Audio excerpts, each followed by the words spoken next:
ইসরায়েলের সঙ্গে হিজবুল্লাহর ২০০৬ সালের যুদ্ধের পর গত ২৩ সেপ্টেম্বর সোমবার ছিল লেবাননের সবচেয়ে রক্তাক্ত দিন। এদিন সকাল থেকেই দক্ষিণ লেবানন জুড়ে দেশটির সশস্ত্র গোষ্ঠী হিজবুল্লাহর অবস্থান লক্ষ্য করে তীব্র বিমান হামলা চালায় ইসরায়েল। এ হামলায় প্রাণ হারিয়েছেন হিজবুল্লাহর অন্যতম শীর্ষ একজন কমান্ডার। লেবানিজ স্বাস্থ্য কর্তৃপক্ষের তথ্য মতে গত ২৩ সেপ্টেম্বর থেকে ইসরায়েলি হামলায় লেবাননে কমপক্ষে ৫৭০ জন নিহত এবং আহত হয়েছেন ৩,৫০০ জনেরও বেশি।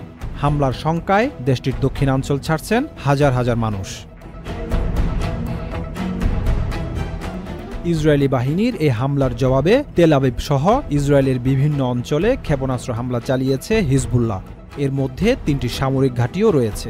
হিজবুল্লাহর ৩টি পৃথক বিবৃতিতে বলা হয়েছে ২৩ সেপ্টেম্বর রামাত ডেভিড বিমান ঘাঁটি, উত্তর ইসরায়েলের হাইফার জোফুলন এলাকার রাফায়েল সামরিক শিল্প কমপ্লেক্স এবং আইন জাইতিম ঘাঁটিতেও কয়েক ডজন ক্ষেপণাস্ত্র হামলা করা হয়েছে।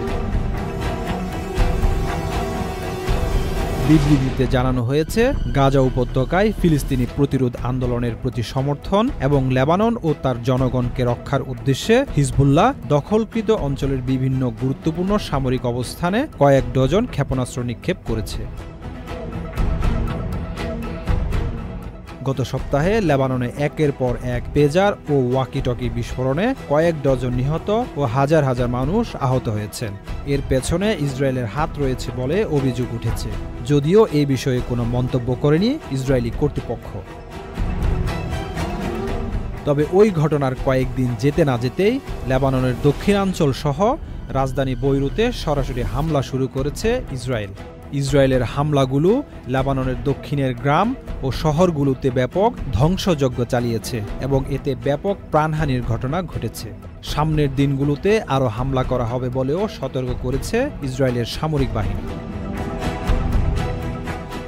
জবাবে ইসরায়েলকে লক্ষ্য করে কয়েকশো রকেট ছুড়েছে হিজবুল্লাহ, যদিও এর বেশিরভাগই ধ্বংস করার দাবি করেছে ইসরায়েলি বাহিনী। তারা বলেছে ইসরায়েলের দিকে প্রায় ৩০০ রকেট ছুড়েছে লেবানিজ গোষ্ঠীটি, এতে মাত্র ৬ জন আহত হয়েছেন।